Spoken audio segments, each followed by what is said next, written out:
Plus, Monty Python writer and comedian Neil Innes dies aged 75. And how a Hollywood sex symbol got kicked off a popular dating app.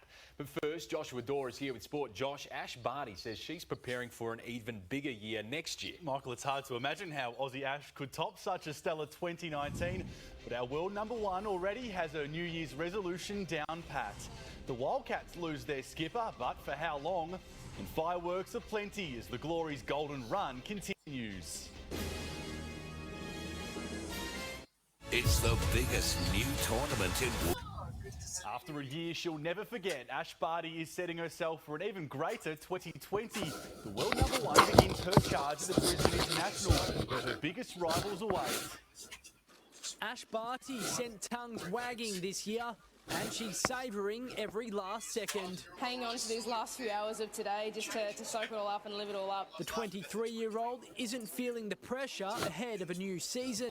There are a lot of pieces of my puzzle that I still want to try and add, and it's an extremely tough field, probably one of the toughest of the whole year. That draw includes former world number one Maria Sharapova, who's hoping for bigger things after a year ruined by shoulder injuries. You can practice all day long, but it's nothing like going out and competing and being on center stage and testing out how your body and your game is.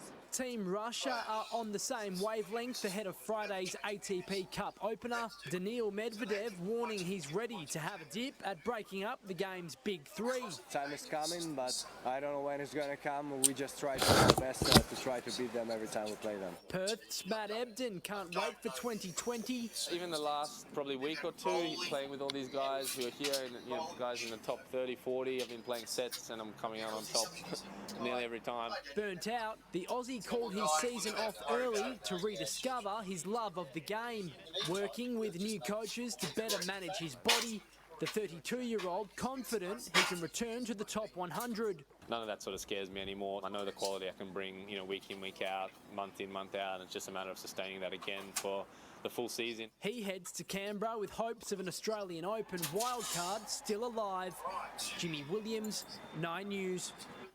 The Wildcats could be without their captain, Damien Martin, for weeks. Scans confirming the 35-year-old has a bruised heel suffered in the win against Sydney, forcing him into a moon boot for at least a fortnight.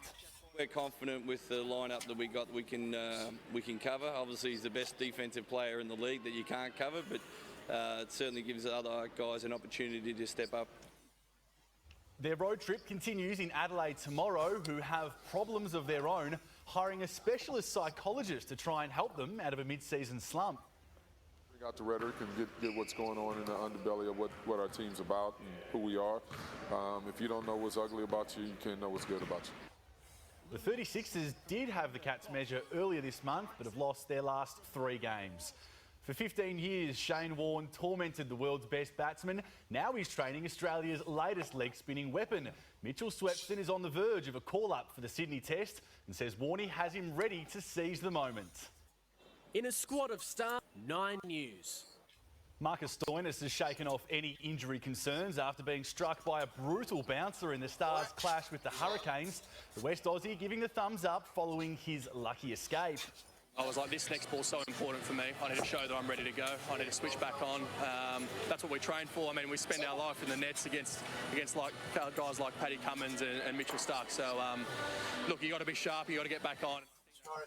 Heavy rain and even lightning forced the match to be abandoned, with the Stars awarded a 4-run win. Well, the Glory have ended their stunning year in style, smashing Central Coast to secure their 4th straight win. The Mariners nearly went ahead in the opening minute before the visitors made them pay. The defence. Oh, there's the goal. How about that for a dispatch by you-know-who?